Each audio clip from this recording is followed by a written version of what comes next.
Hermanos, muy buenos días. Desde el sur de California, saludándoles.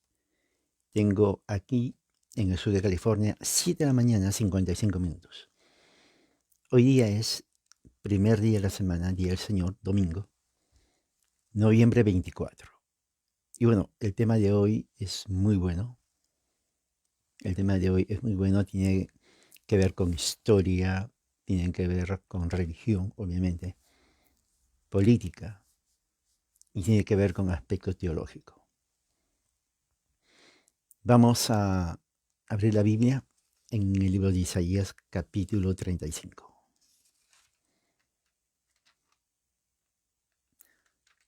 Isaías, capítulo 35, vamos a leer versículos del 1 al 6. Versículos del 1 al 6. Y bueno, voy a poner, voy a enfocar la Biblia, donde voy a leer.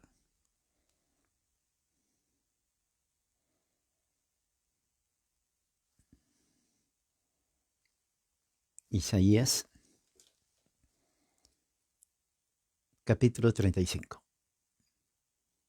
Dice así: el desierto sediento se gozará, se regocijará la planicie y florecerá como el azafrán.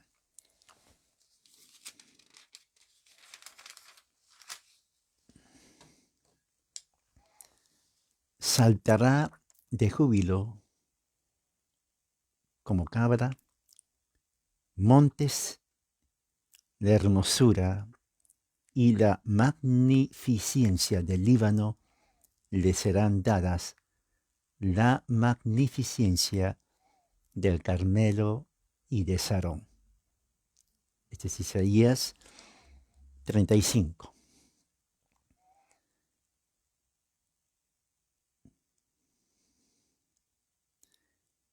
Ellos verán la gloria de Yahweh y la majestad de nuestro Dios. Habrá amonestación y consuelo para los débiles, porque un Salvador, escuchen bien, atención, porque un Salvador, véanlo bien, vendrá y los salvará. Porque un Salvador vendrá y nos salvará. Las manos débiles serán fortalecidas y las rodillas vacilantes serán afianzadas. Eso es tremendo. Porque aquí está hablando justamente de lo que el cuerpo humano padece a medida que envejece. Se pierde fuerza en las rodillas. Digan a los de corazón pusilánime, a los dudosos, o al mediocre, en otras palabras. El mediocre es pusilánime. Fortalézcanse y no teman, ¿se dan cuenta? He aquí que su Dios, mire, vengador, viene. Un momento, ¿quién es el que viene? Salvador, salvará, vendrá. ¿Y quién es él? Dios vengador viene.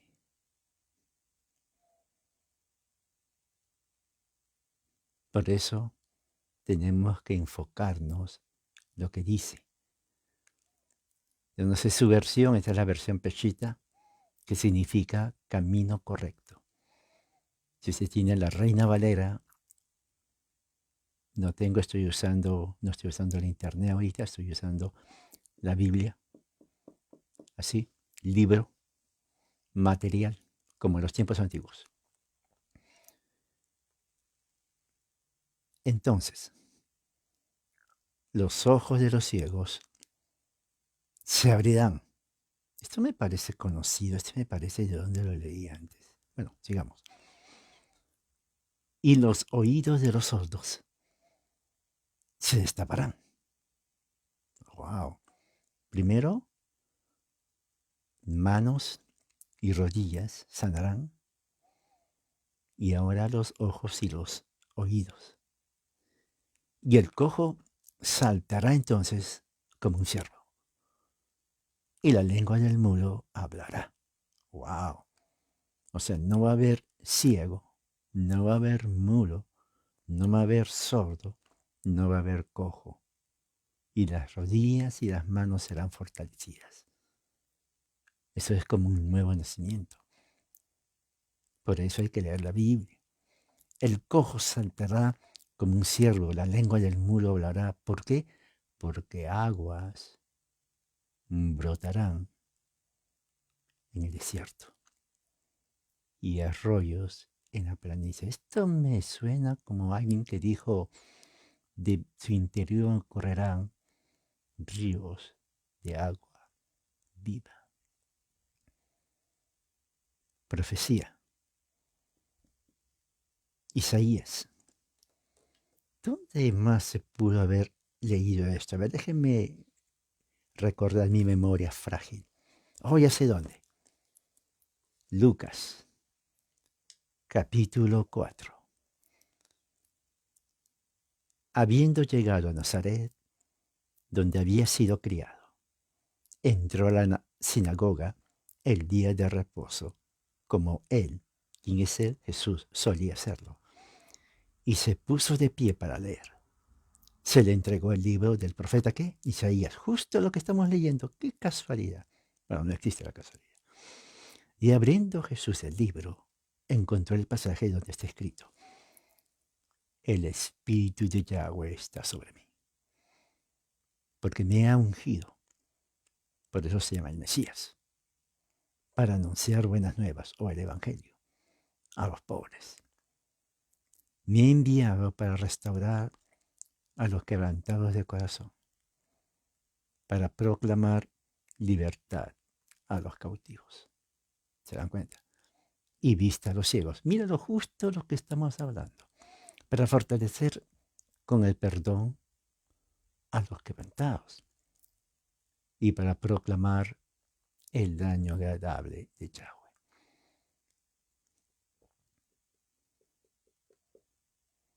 Vamos a orar.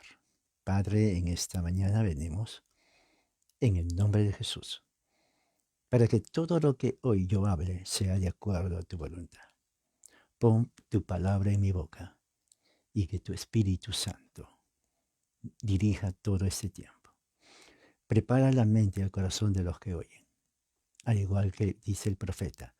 Abre sus ojos, abre sus oídos, fortalece sus rodillas y sus manos, para que salten de gozo en el nombre de Jesús, para que se llenen de sabiduría y que este día sea un día de bendición para cada uno y para los que van a escuchar después. Gracias por todo, gracias también por esta nación, por los Estados Unidos, porque aquí tú al crearlo salieron de aquí muchos misioneros a muchas partes del mundo. Y por eso que ahora en Latinoamérica se llaman evangélicos, o pentecostales, o asambleas de Dios, porque de aquí sale. Pero tú creaste esta nación. Si no hubieras creado esta nación, no hubieran conocido. Por eso te agradezco. En el nombre de Jesús. Amén. Muy bien. Entonces vamos a pasar al estudio de hoy. El estudio de hoy tiene que ver con teología, tiene que ver con historia y también con religión. Así que ayer estuve trabajando en un proyecto, no lo he terminado, pero lo que hice va a ayudar. ¿Ok? Lo que hice va a ayudar. podamos entender, como dije, dónde estamos situados, dónde estamos parados. Porque recuerde, el que sabe dónde está parado, sabe de dónde cantó el gallo, en lenguaje popular. Quiere decir, no le van a engañar. No le van a dar gato en vez de liebre. Aunque muchos comen gato en el lenguaje figurativo, quiere decir, creen mentiras. La vida es tan corta, pero tan corta, que no podemos darnos el lujo de creer en mentiras. Para nada. ¿O usted sí quiere dar un día de mentiras? Claro que no. Entonces, cuanto más verdad usted sepa, entonces menos va a comer gato por liebre. Eso es la verdad. Así que vamos a estudiar historia, vamos a estudiar teología, y cuando usted estudie eso, en este momento, usted va a ir captando y diciendo, oh, ya entiendo. Oh, ya entiendo más. Oh, así era. Oh, ahora sé. Porque al final de esto, yo no quiero que usted diga, bueno, yo no sé ni qué hablo. No, yo quiero que diga, sí, ya sé entonces ahora de dónde viene esto. Eso es muy importante. Latinoamérica está lleno de religiosos ignorantes. Y no es insulto, porque el que no sabe es ignorante. En religión es peor. ¿Me entiende? Entonces usted no puede estar ignorante en religión. No puede. Escuche, no puede. Usted tiene que saber, cuando alguien le diga, de dónde eres, por qué crees. Decirlo en 30 segundos. Cuando alguien me dice, por ejemplo, ¿eres cristiano? Sí. ¿O eres igual que yo? No. Porque yo no sé quién eres tú. Oh, yo soy unicitario cristiano. Como quien dice, ya la regó. ¿Por qué? Porque unicitarios no son cristianos, aunque digan creer en Cristo, igual que los testigos. Entonces, ¿cómo responder que a mí, qué eres tú? En 30 segundos, usted le dice lo que le llevaría en 10 horas. Rápido. Presbiteriano, confesional, pactual y credal.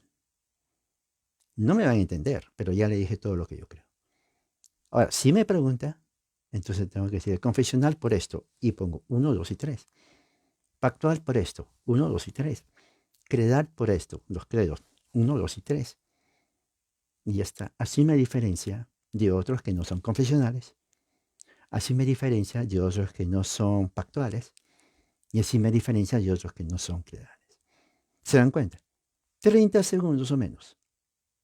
Y luego voy a tomar café en Starbucks. Así que en este momento entramos al mundo de la historia. Es un viaje tal vez de unos 600 años, pero que nos va a llevar tal vez una hora. Si me paso, síganme, porque esto va a ser de mucha ayuda para usted. Aquí va.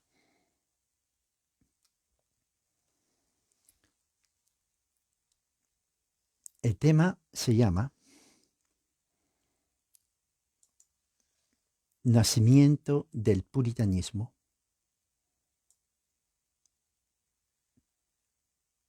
inglés y separatismo no conformista.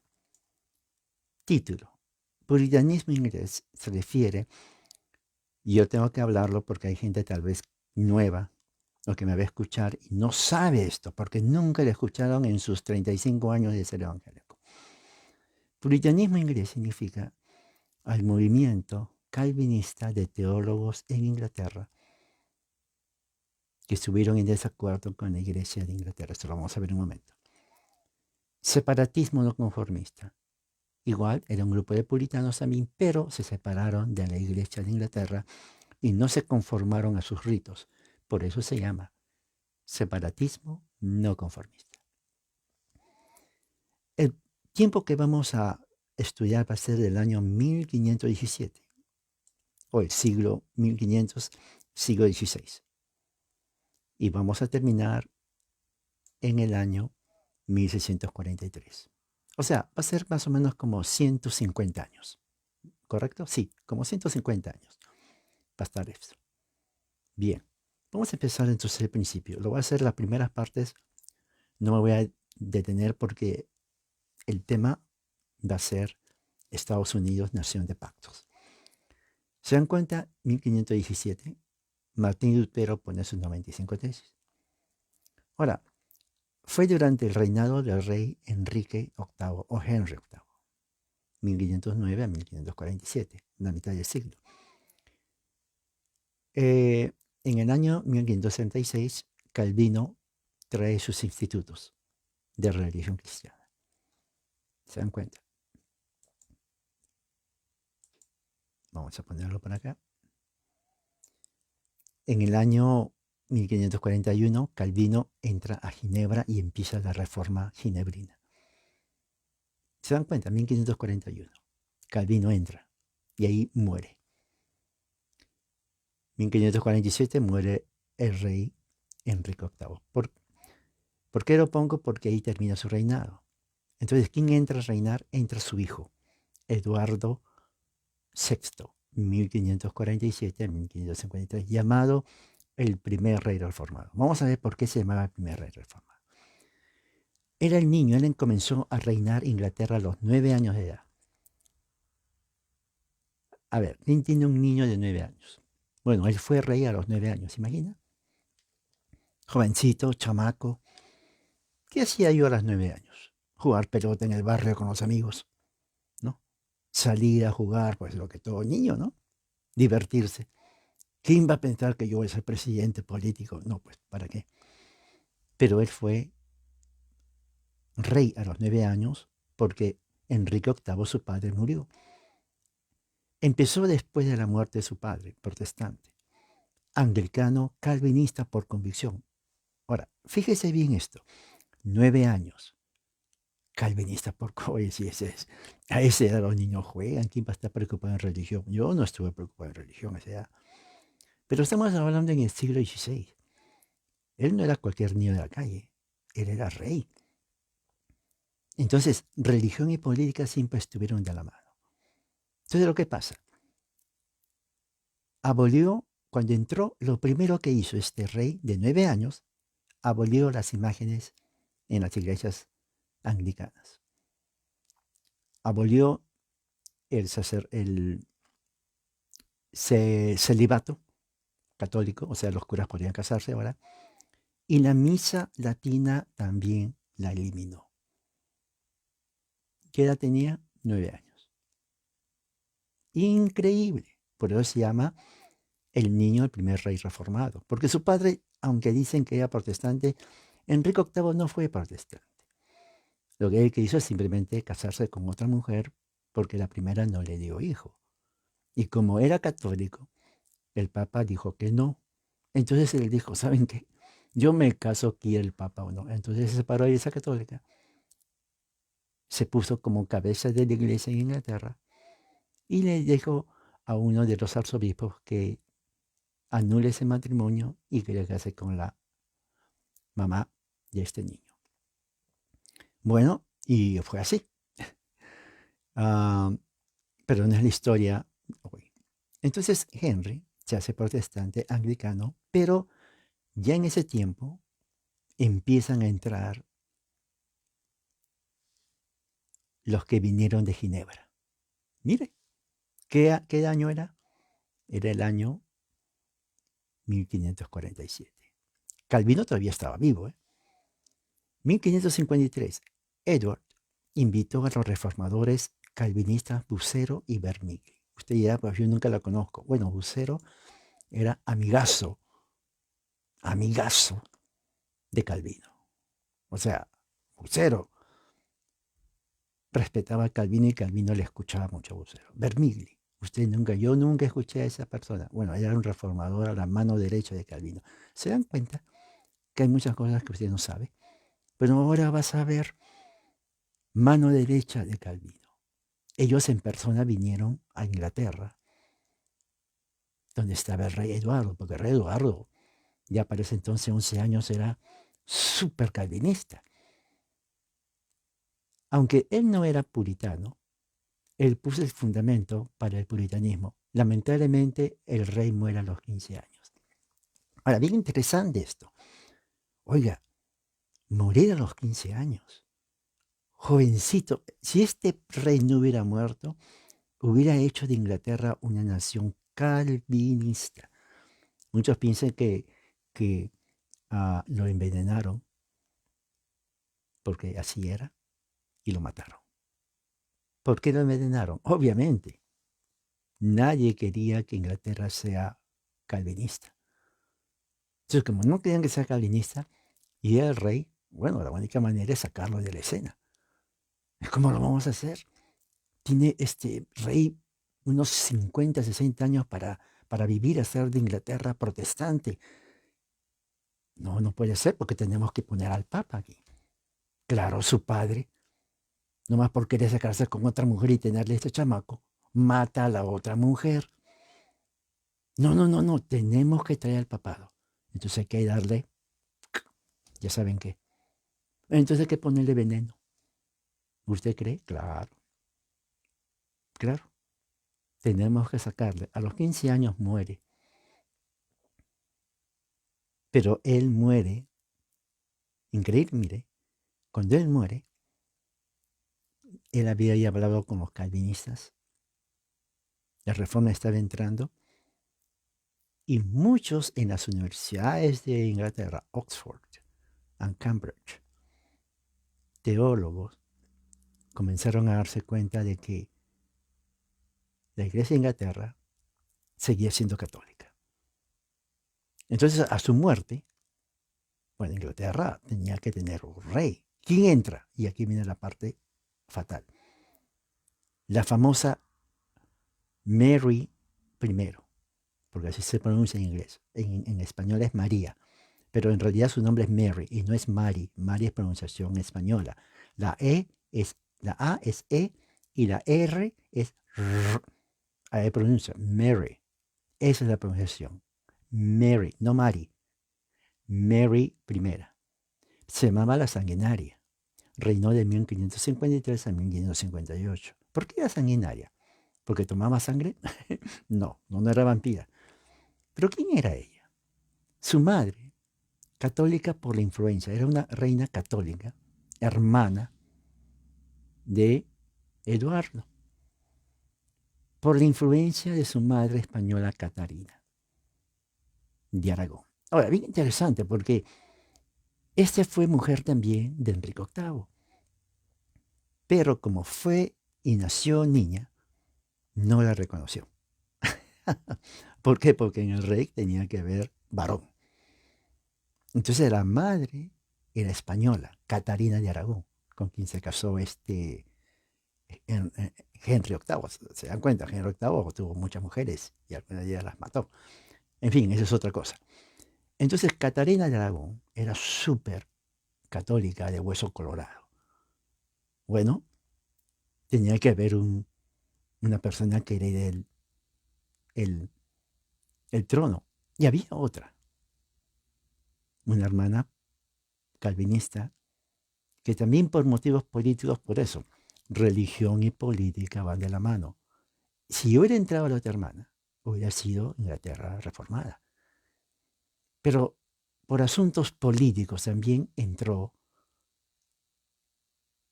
Mary, católica. Cuando entró, su madre le dijo, tienes que restablecer el catolicismo. Hizo relaciones con el papado, se restauró la misa, trajo las imágenes que Eduardo lo había sacado de Inglaterra y declaró oficialmente que la reforma protestante es herejía. Oh, esto está tremendo. ¿Te dan cuenta? Religión y política van de la mano. O sea, ella, como reina de Inglaterra, tenía la potestad de decir, la religión de Inglaterra es católica romana y a partir de ahora, todo protestante reformado que no se adhiera es un hereje. Y hereje no era insulto, hereje era criminal. Y como criminal estaba bajo pena de muerte. ¡Ay! Eso duele. ¿Se imaginan que le digan ahora en México, por ejemplo? Pero, disculpen que ponga México, pero México es el vecino de Estados Unidos. Ah, a partir de ahora, todos los pentecostales son herejes. Decreto Supremo número 58908. Quiere decir que el que dice que es pentecostal va a la cárcel. Y no es broma, porque así sucedió en Inglaterra. ¿Eres anglicano? No, yo soy protestante. ¡Ey, aquí hay uno! Llévenselo. Y se lo llevaba. Ejecutó a más de 30 reformados puritanos. ¿Qué significa ejecutó? En la hoguera. O sea, ponían todo Londres y en toda parte de Londres habían estacas así de madera, cantidad de estacas, 500 o 1000 estacas. A la base de la estaca había leña. Amarraban a todos los reformados calvinistas, inclusive a brujas también. Nadie se salvaba. Y los quemaban vivos. Por eso se llama Mary o María la Sangrienta. En inglés es Bloody Mary. Porque eran acusados de herejía. Nada de que vas a ir a una corte, trae tu abogado. No. Mira, ella está leyendo a Lutero o a Calvino o no está de acuerdo. A la estaca. Tanto era así que algunos vecinos que se llevaban mal con otros vecinos acusaban al vecino de ser hereje, lo cual no era cierto. Y no más que decía que era hereje, suficiente para quemarlo. Murieron muchos que nunca fueron protestantes, pero fueron acusados, igual que las brujas. Si usted se daba mal con su vecina porque, pues no, esta vieja tiene cara de bruja. ¿Saben qué? Esta es bruja. No, no era bruja. Pero como se llevaban mal, a la pobre señora la quemaban. Así fue. Entonces, Mary se convierte en María la Sanguinaria. Ejecutó más puritanos, incluyendo al arzobispo calvinista increíble, porque Thomas Cranmer es el que divorció a Henry VIII para casarse con la mamá de Edward. Fíjese. Y a él lo quemó, claro, porque Thomas Cranmer era acusado de ser calvinista. Y efectivamente, Thomas Cranmer habló con muchos teólogos calvinistas. Cuando estuvo en la cárcel, Thomas Cranmer se retractó de ser protestante calvinista, pero la reina dijo, a mí no me va a engañar. Este solamente dice eso para que no seas quemado. Y efectivamente, cuando fue a la hoguera, Thomas Cranmer dijo, me arrepiento de haberme arrepentido de ser calvinista. Y ahora confirmo por segunda vez que soy reformado calvinista. ¿Y para qué dijo eso? Pusieron más leña al fuego y murió invocando el nombre de Jesucristo. Mire, lo mató. Fue odiada. Llamaban la sanguinaria. Murió de cáncer a los ovarios en 1558 a la edad de 42 años de edad. La odiaron. La economía de Inglaterra bajo su reinado se estaba yendo para abajo. Había mucha miseria, mucha hambruna. Y ella estaba siendo, obviamente, aconsejada por el clero católico romano. Su madre jugó un papel muy importante y la meta era hacer de Inglaterra otro Vaticano. ¿Se dan cuenta cómo es la vida? Por eso hay que estudiar historia. Pero ahí no queda todo. Que murió y ahora ¿quién viene? Pues ahora viene justamente, a ver, vamos a ver. Uh, vamos. Aquí está. Entra entonces su otra hermana, Reina Elizabeth I. En español se llama Isabel, pero no es Isabel, es Elizabeth. ¿Ok? 1558 a 1603. Se llama la reina protestante, anglicana, la primera. ¿No? Anglicana moderada. Lo sé por qué anglicana moderada. Bueno, ella entra en el año 1558. Ahí es donde regresan los puritanos que habían sido huido a Ginebra y Zurich, Holanda, después de la muerte de Mary la sanguinaria. Ahora, recuerde, cuando Mary o Mary la sanguinaria entra, muchos teólogos eh, salen de Inglaterra y se van a Ginebra, donde todavía Calvino estaba vivo. Todavía estaba vivo Calvino. Conocen a Calvino, conocen a todos los puritanos, perdón, a todos los ginebrinos. Se van a Zurich, Suiza. Todo Suiza es lleno de puritanos. Mire, se van también a Holanda. Cuando viene la noticia de que murió Mary y que entró su hermana protestante, Reina Isabel,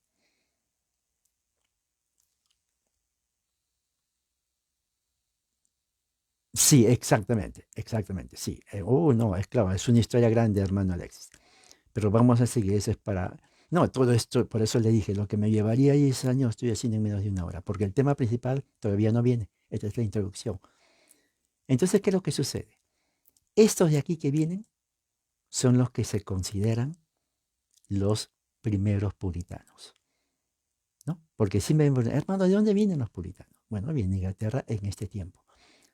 Regresan porque dicen la reina Elizabeth es reformada. Y sí, era reformada, pero moderada, ¿ok? Moderada. Y le voy a decir por qué. Entonces, cuando vienen los puritanos, felices, ¿no? A Inglaterra, en el año 560, 1560, Escocia adopta el presbiterianismo por John Knox. La asamblea, la asamblea en Edimburgo, Knox hace su primera confesión de fe y en 1560 Escocia se declara presbiteriana. Ese es un tema, tengo un tema de esto muy interesante. ¿Se dan cuenta cómo va avanzando? En 1564 muere Calvino en Ginebra. 1564. Ya para ese tiempo los puritanos ya estaban en Inglaterra. Las ideas de Calvino lo trajeron los puritanos. Las ideas de Calvino lo lleva John Knox a Escocia. Eso ya son dos naciones. Escocia e Inglaterra. Calvinismo, no luteranismo. Nada que ver con luteranismo. Esto es pura teología reformada. Ahora, aquí hay un personaje que muchos no conocen, pero es clave. Thomas Cartwright. Thomas Cartwright introduce el puritanismo presbiteriano a Inglaterra en 1575. Fíjese, calvinismo entra en Escocia en 1560. Thomas Cartwright era un teólogo inglés. Conoce a Calvino en persona, conoce a todos los reformadores en persona. Cuando regresa a Inglaterra, trae el puritanismo presbiteriano.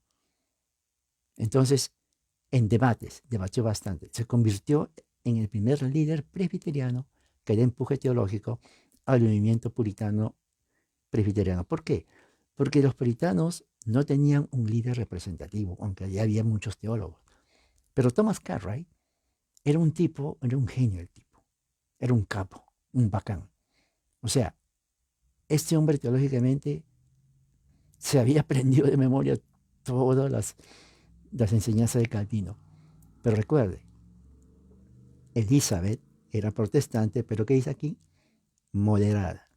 Cuando escuchó de Thomas Cartwright, que es lo que quería hacer, él pensaba, bueno, esta reina me va a apoyar. Bueno, sí y no.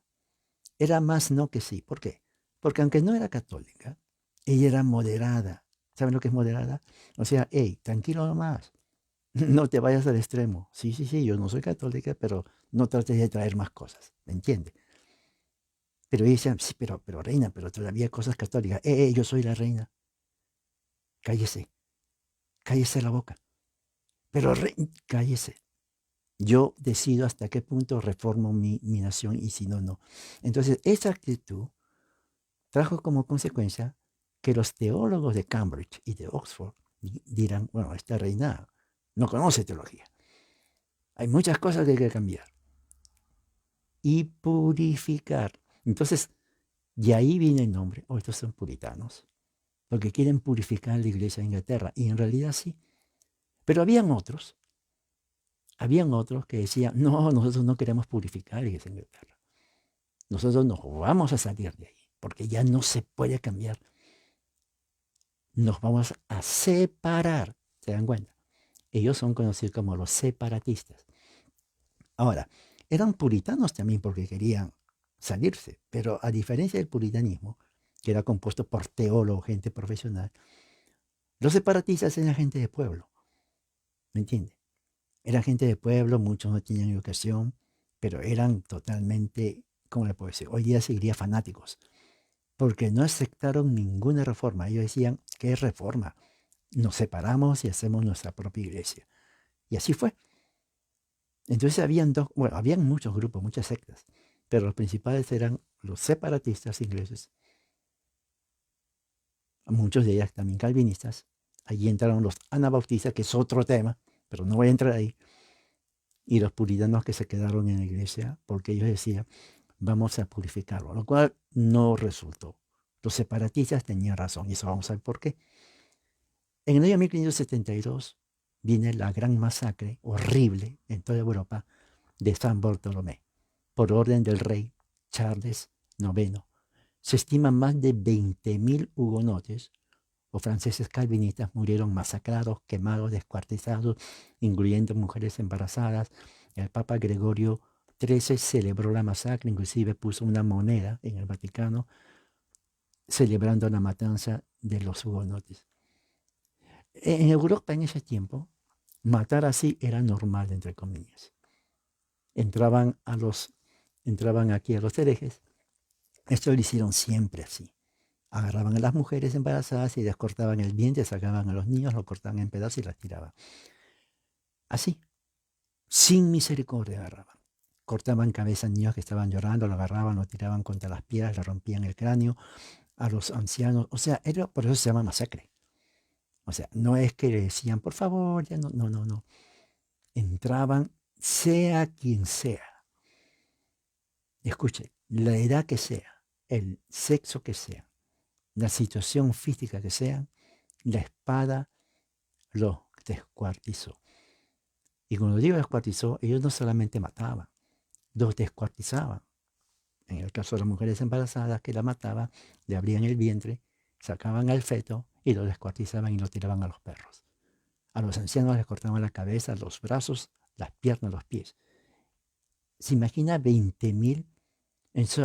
En todo París y en otras partes de Francia estaba lleno de sangre. El olor de la sangre era tan heavy, tan pesada, que las aves de rapiña vinieron y se las comían los zorros, los lobos, o sea, los animales.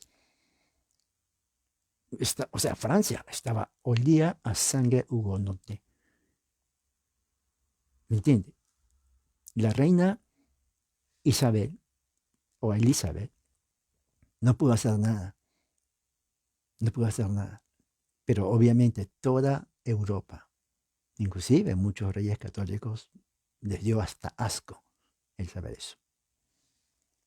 1584, y aquí es donde viene lo que vamos a hablar.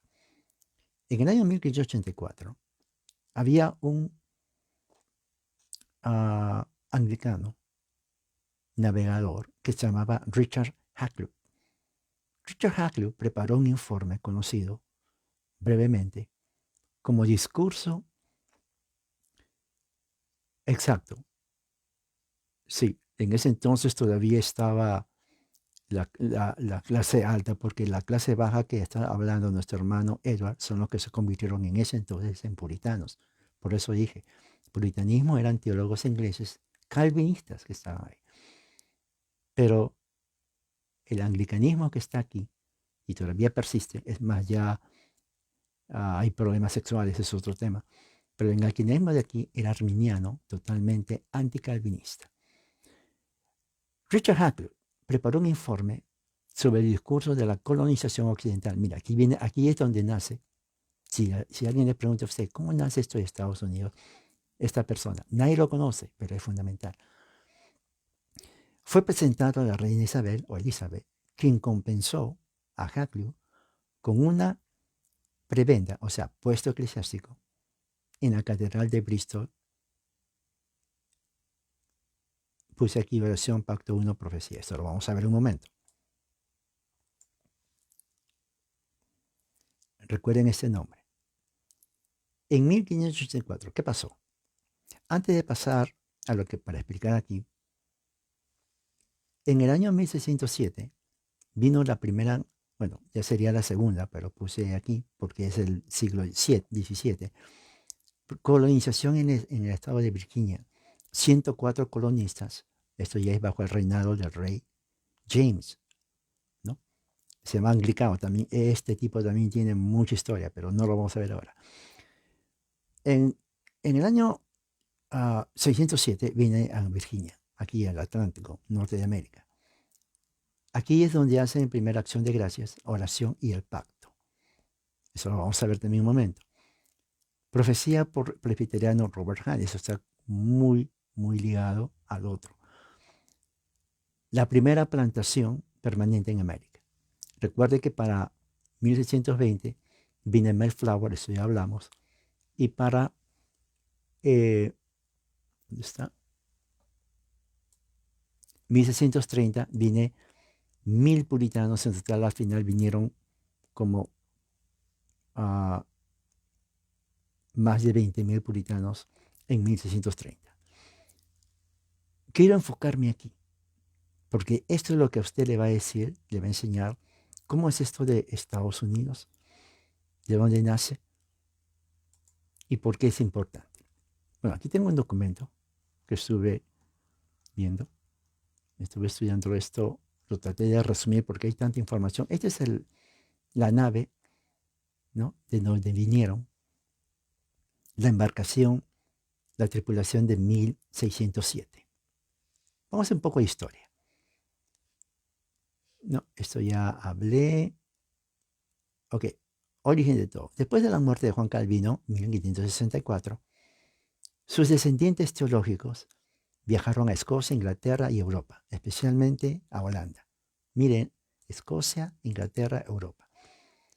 Pero es en Europa que por la providencia de Dios, todos los elementos para la emigración a lo que sería los Estados Unidos comienzan a germinarse. Tiranía imperial, ya hemos visto. Descontento religioso, no estaban de acuerdo con el anglicanismo. Revolución política en Escocia, Inglaterra, Irlanda, Francia y la exploración del Nuevo Mundo. Ahora, esta parte importantísima, porque antes de que vengan los ingleses, ya España había venido a lo que es México, Centro y Sudamérica. Ellos vinieron con dos propósitos. Uno, por dominio imperial, y dos, por la diseminación del catolicismo. Porque recuerde, España estaba en guerra contra Inglaterra y contra Francia. O sea, se dan cuenta, religión y política van de la mano. Eso es interesante. Entonces, como Inglaterra, como España había venido a las Américas, entonces esta persona que les dije, ¿no?, reverendo Richard Hakluyt, que era anglicano, era navegador. Entonces él se acerca a la reina Isabel en 1584, mire, y le dice: reina Isabel, tenemos un problema. ¿Cuál? España nos está ganando. España ya fue a México, Centro y Sudamérica, y nosotros no tenemos nada. Yo soy navegador y tengo un plan aquí para usted. Mire, le presenta. Entre ese plan todavía está, yo leí, está en inglés antiguo, está en una de las bibliotecas aquí en Estados Unidos. Dice así: este descubrimiento, o sea, para ir aquí a las Américas occidental, contribuirá, mire lo que dice, en gran medida, mire lo que dice, a la expansión del Evangelio de Cristo. Mire, al que están vinculados principalmente los príncipes de la religión reformada. Mire, así empieza. Entre los que su majestad es la principal. Punto. O sea que el tipo era un cráneo. O sea, el tipo sabía cómo venderle la idea a la reina de empezar a explorar norte de América, porque en México, Centro y América ya estaban los españoles. No podían ir ahí. Entonces ellos decían, tenemos que ir a Norteamérica, todavía es suelo virgen. Mire. Entonces en 1584 le da en el documento, todavía está original, es largo, pero pone el propósito. Le dice, reina, usted es reformada, usted es poderosa, expanda su reino, yo le ayudo. Y además, el propósito va a ser la expansión del Evangelio de Cristo, a que están vinculadas los príncipes de la religión reformada, entre los que usted, majestad, era principal. Entonces la reina dijo, adelante. Entonces, ¿qué es lo que hace este hombre? Hakluyt, aquí está, una de las 4 personas por las que le concedió la carta de concesión de la Compañía de Londres, ¿no? Quien reclutó al capitán Hunt. Ahora, ¿se dan cuenta? Hunt, capellán, perdón. Hunt para el famoso viaje de las naves marítimas. Eran 3. Goodspeed, Discovery y Susan Constant. Edward Maria Wingfield era el nombre de uno de los tripulantes. Habló de Hunt. ¿No? Dice, no tenía más elogios para Hunt. Dice, el mundo sabe que cuando llevé conmigo a un hombre que en mi opinión no estaba en absoluto afectado por el humor rebelde de un espíritu papista, o sea, no era católico, ni manchado por la menor sospecha de un cismático faccioso. ¿De quién está hablando aquí? De los separatistas. ¿Se dan cuenta? O sea, ¿quién era Hunt? Era el primer ministro presbiteriano en Inglaterra, porque ya el presbiterianismo entraba a Escocia en 1560. Entonces los presbiterianos eran muchos ingleses. Entonces él era ministro presbiteriano. Por eso dice, no era papista, o sea, no era católico, pero tampoco era separatista, o sea, cismático, porque recuerden, ellos se separaron. Él era presbiteriano. Entonces él viaja, ¿no? Juntamente con esta persona, Hakluyt, a lo que se conoce como Virginia, como el clérigo, como el ministro. En otras palabras, las autoridades percibían a Hunt como perteneciente a ese movimiento presbiteriano intermedio, es decir, ni anglo-católico, ni separatista protestante. O sea, él era presbiteriano. Y muchos no saben eso.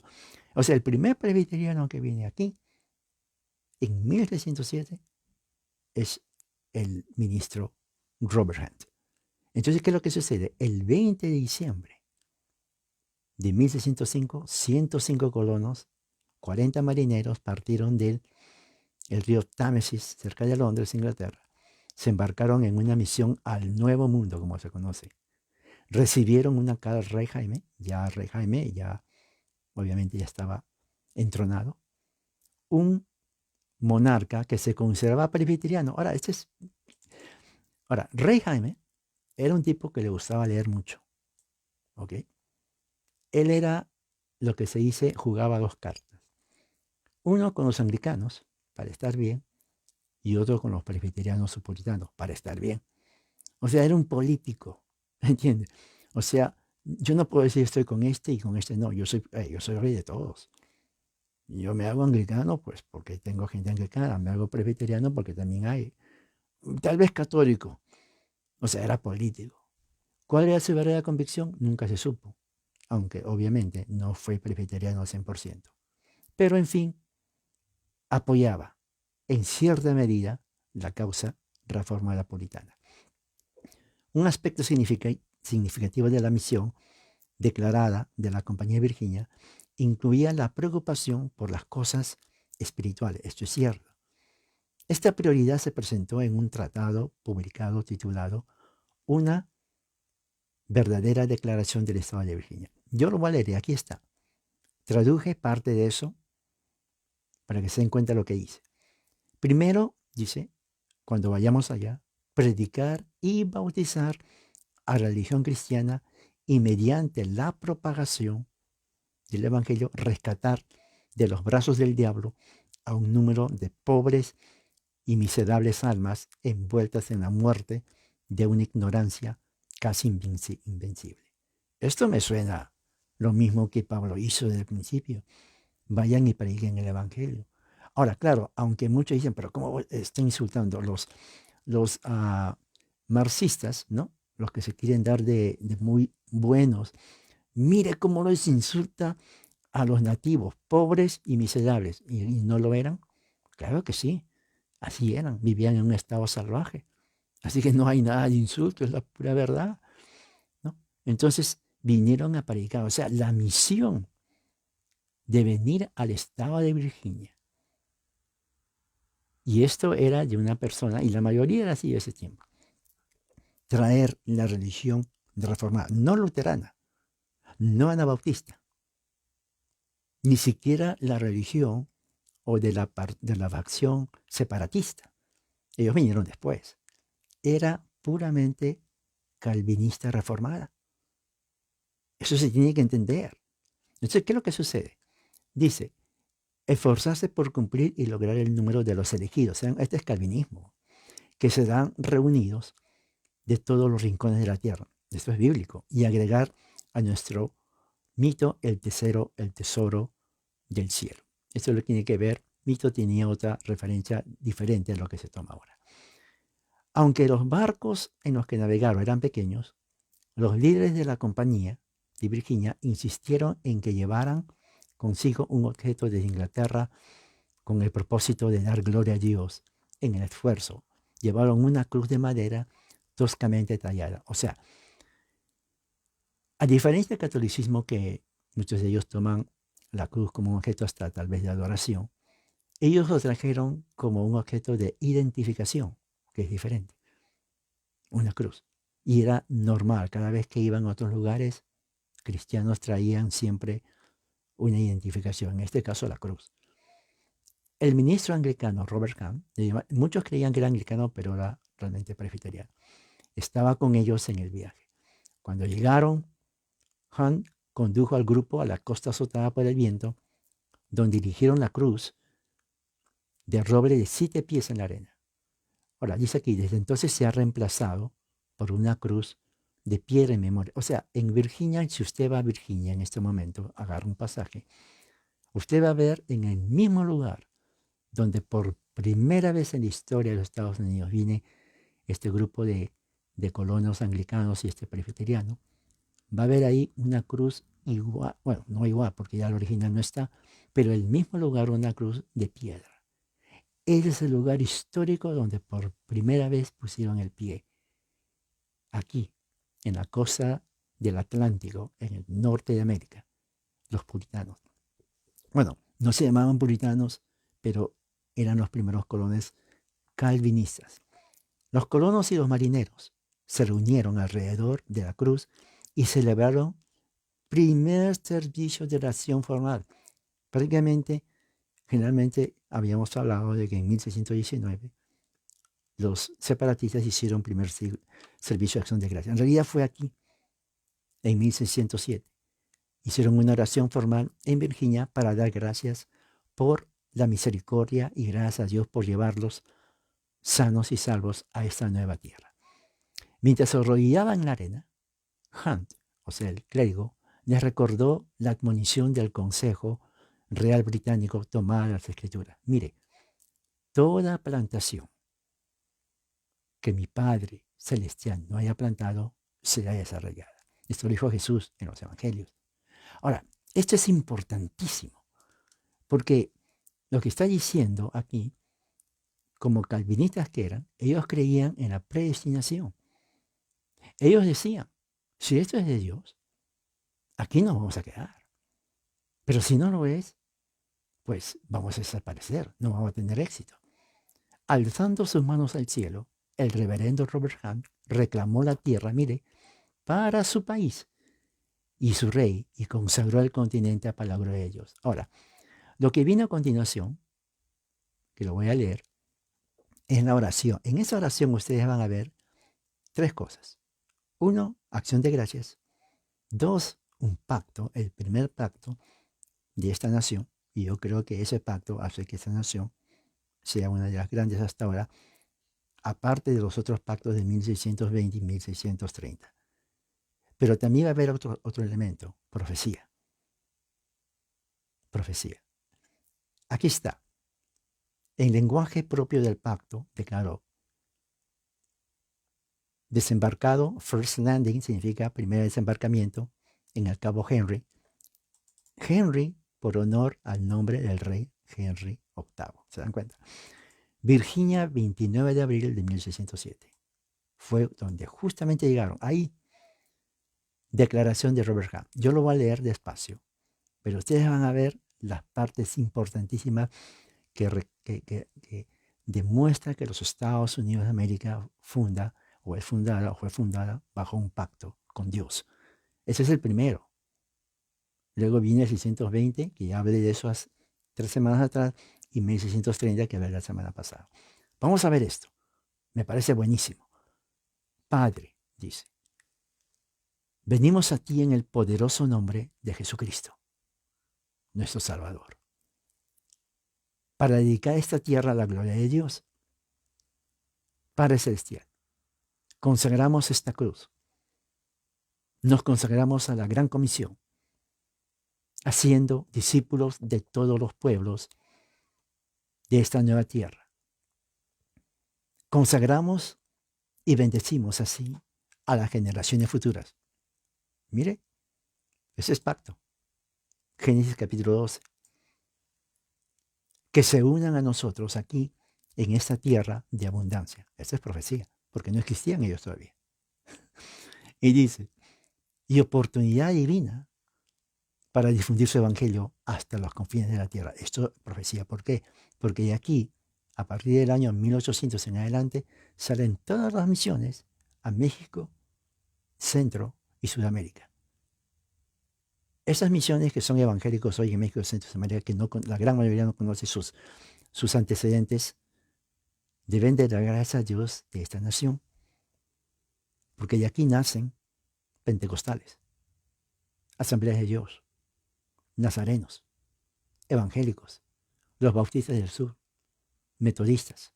Si bien es cierto, algunos de esos vienen de Europa, pero es en Estados Unidos donde se explota un sistema sectario que va a toda Latinoamérica. Si usted que me está escuchando es evangélico, que es evangélico, ¿qué año? 1980, 75, 1990, no nació en su país, de aquí, de aquí. Usted tiene que amar todos los días a Estados Unidos porque Dios utilizó esta nación. Y aquí viene algo que dice acá. Mira, que otros que reflexionen sobre esta cruz recuerden nuestro sacrificio. Buenísimo. ¿Se dan cuenta?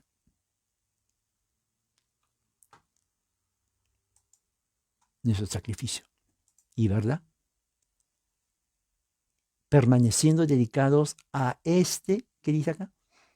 Pacto perdurable. Hicieron un pacto. Estados Unidos nace de un pacto. En realidad nacen de 3 pactos. Ese es el primero. Aquí está. Lo voy a poner luego en mi blog. Por el que te rogamos hoy. Por los demás y por los que vendrán. Que este pacto, otra vez, de dedicación permanezca para todas las generaciones. Esto es profecía. ¿Se dan cuenta? Mientras estas tierras permanezcan y que esta tierra junto con Inglaterra sea evangelista para el mundo. Esto se cumplió. Porque a partir del año 1800, todas las misiones que van a Latinoamérica, totalmente católica romana, salen de aquí. La gran mayoría, yo diría tal vez un 95%, porque algunos vinieron de otros países. Pero la gran mayoría de sectas no vienen de África, vienen de aquí.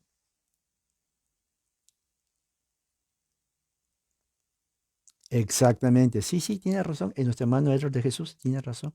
Pero claro, esa gente está y cuando les conviene, hermano, cuando les conviene. Porque porque los marxistas, y yo antes de ser cristiano estudiaba con ellos, era también,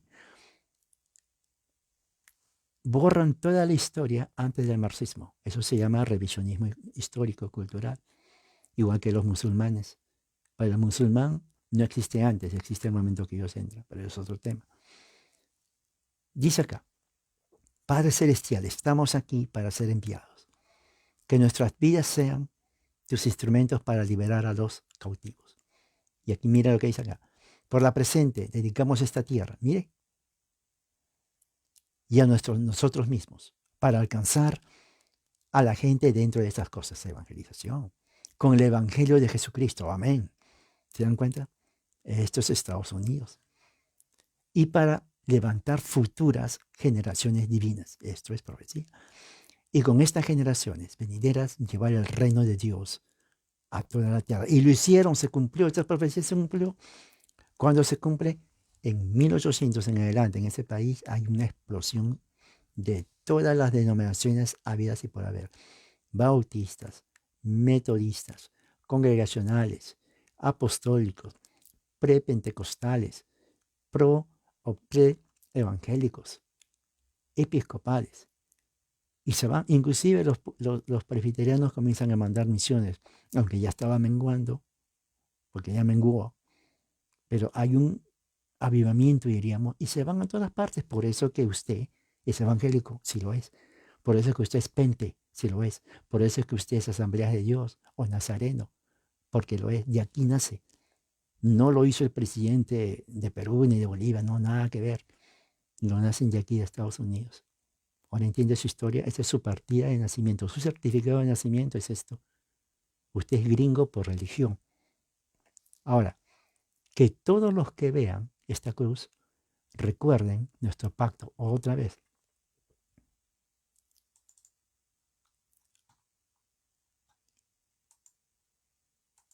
Nuestro pacto con Dios Todopoderoso, y que los que vengan aquí a habitar esta tierra, mire, inmigrantes, se unan a nosotros en ese pacto. Todos los hispanos que vienen a Estados Unidos. Escucha bien esto. Todo hispano que viene a Estados Unidos, principalmente mexicanos, porque mexicanos, pues, parte de California, ¿no? Históricamente perteneció a México. Y es el estado que está cerca de Estados Unidos, pues, oiga, está en el sur. Todos los misioneros mormones vienen a México a comer tacos y se quedaron. En serio, no estoy mintiendo. Todos los adventistas de Estados Unidos se quedaron en México, pero son sabatarianos algunos. En fin, todo hispano que viene a Estados Unidos, ¿qué cosa quieres que pase? Se hacen evangélicos. ¿Sí? Porque no hay. ¿Por qué creen que son evangélicos? Porque cuando vienen aquí católicos, dicen, oye, ¿y esta iglesia qué es? ¿O es evangélica? Bueno, es que allá en México casi no hay, pues no vamos. Oye, pero no hay estatuas. No, es que quédate nomás, calla la boca. Y después cuando van comprendiendo, oh, sí me gustó. ¿Y esto qué libro es esto? La Biblia. Oh, es que allá no teníamos, la teníamos nomás ahí el escapulario de la Virgen de Guadalupe, que sí, sí, pero aquí ya no. Aquí es la Biblia. Entonces, ¿qué es lo que sucede? Los latinos se americanizan en religión, se vuelven evangélicos y se vuelven pentecostales, porque religión, ¿qué más hay? ¿Se dan cuenta? Entonces, yo veo eso justamente como un cumplimiento de los que vienen aquí. Lo primero que encuentran son templos bautistas, pentecostales, evangélicos, un montón, y se quedan mirando, oye, ¿y estos qué? ¿Son cristianos? Y van a la iglesia por primera vez, porque yo trabajaba con ellos. Se quedan mirando, ¿qué estás buscando? Es que no hay estatuas, es que no hay estatuas. Pero esa iglesia se llama evangélica. Aquí no hay estatuas. Oh, ¿y la Biblia? Sí, quédate nomás y canta y no hagas tantas preguntas, luego aprende. Ok, está bien. Musulmanes también igual. Todo inmigrante que viene de otro país, lo primero que encuentra es iglesias sin estatuas. De veras, porque son católicos. Oye, no hay una estatua, no está la virgencita, y pues no, no, no hay. Y eres el pastor, sí, ¿y dónde está su túnica? No, no, así normal. O sea, es un cambio cultural.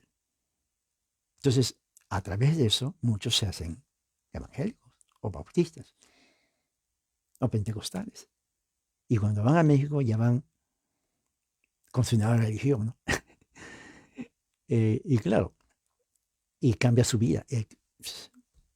Es increíble cómo se ve la transformación de hispanos cuando vienen aquí y se hacen evangélicos o bautistas o pentecostales. Hay un cambio total, en serio. ¿Por qué? Porque allá no hay tanto como aquí.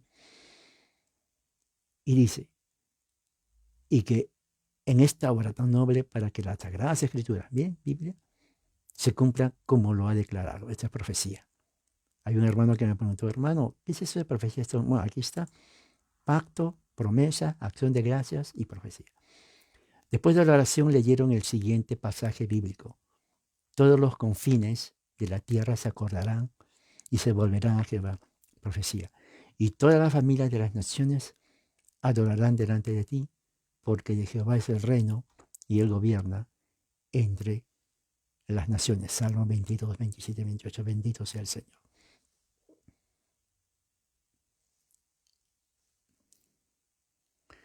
Entonces, hermanos, quise mostrarle esta parte de la historia de Estados Unidos que no conocen. Especialmente esto, muchos no conocen. Tres pactos. 1607, que aquí está aquí. 1620, Mayflower. Y 1630, con la embarcación en Massachusetts, Arbela se llama la embarcación. Aquí vinieron solamente 105. Virginia es el primer establecimiento que hasta ahora existe. Se dividió Virginia del Oeste, Virginia, el estado, están divididos entre demócratas y republicanos, y la gran mayoría de los que viven en esa parte son descendientes de puritanos, de ellos. Sí, son descendientes de ellos. 1620 vienen en la parte de New Plymouth, separatistas, esos son los más conocidos. Pero en 1630 vinieron la más amplia inmigración inglesa de puritanos. 40.000 puritanos. Yo creo que ya estaban dejando vacío a Inglaterra, aparte que Inglaterra es chiquito. Eran profesores de teología, eran doctores de medicina, eran gente culta, la sociedad más educada de Inglaterra vienen aquí porque habían abrazado la fe calvinista reformada, puritanos y presbiterianos. Por eso se llenó la costa de Estados Unidos de puro protestante, diríamos así. Y después vinieron ya la otra inmigración católica de irlandeses, ellos católicos, pero también vinieron irlandeses calvinistas. No hay calvinista irlandés luterano, tal vez no se escucha, más es calvinista o católico. Entonces toda la parte este de Estados Unidos son gente de dinero, porque los puritanos y los descendientes de separatistas, anglicanos y presbiterianos han hecho mucha fortuna. O sea, la crema de la riqueza norteamericana está allá con los descendientes de los puritanos, ¿entiendes? Y bueno, esto es lo que les quise enseñar. Estados Unidos nace de tres pactos y esto, 1607, es el más claro ejemplo de donde el presbiteriano Robert Hunt y la colonia inglesa fundan esta nación. Eso no lo van a escuchar en los medios manipulados de desinformación y manipulación y embrutecimiento, porque es lo que hacen, porque no les importa. Pero esta es la realidad. Así que espero que se la haya. Lo voy a poner en mi blog, eso también, para que ustedes lo tengan. Exacto, hermano, exacto. Voy a explicar. El cinturón bíblico de lo que hermanos habla está en la parte sur de los Estados Unidos, frontera con México. Va de Oklahoma, Dallas, toda esa parte hasta el sur de Florida. ¿Por qué se llama el cinturón bíblico? Porque era más alta concentración de bautistas, evangélicos y pentecostales. En esa área donde prácticamente el pentecostalismo brotó en 1900. Y la mayoría de ellos son evangélicos, bautistas, pentecostales. Entonces, como es algo que va de lugar a lugar, de lado, lo llaman el cinturón bíblico, o en inglés, the Bible Belt. Ahora, en las últimas elecciones con Trump, si usted ve el mapa, vea el mapa, no ahorita, de ver todo rojo. Rojo significa, todo que está rojo, significa que todo, bueno, claro, hubieron algo que no lo hicieron, pero la gran mayoría, un 90% votaron por Donald Trump en ese tramo. Son conservativos o conservadores, evangélicos de toda denominación, votaron por Trump. Trump ganó, inclusive los Amish, que vienen de ese entonces, que son anabautistas, votaron por Trump. O sea, hay una promesa a un pacto que hicieron para que esa nación, a pesar de todos los problemas que tiene, a pesar de gente mala como los demócratas que tratan de imponer y desacreditar a esta nación, Dios la protege. Y la elección de Trump, todos lo vemos en esta nación como una respuesta a ellos. Vamos a orar. Padre, gracias por tu amor y tu misericordia, y te doy las gracias en este tiempo de acción de gracias aquí, por haber cuidado a esta nación en base a los pactos que hicieron los puritanos, separatistas, y tú honras ese pacto. Perdona todos nuestros pecados, y que tu gracia sea, como dice la Escritura, donde abundó el pecado, sobreabundó la gracia. Honra a los pactos y honra a esta nación. En el nombre de Jesucristo. Amén. Bueno, hermanos, con esto quiero terminar. Eso lo voy a poner de nuevo en mi blog, y que la gracia del Señor sea con cada y todos ustedes. ¿Ok? Amén.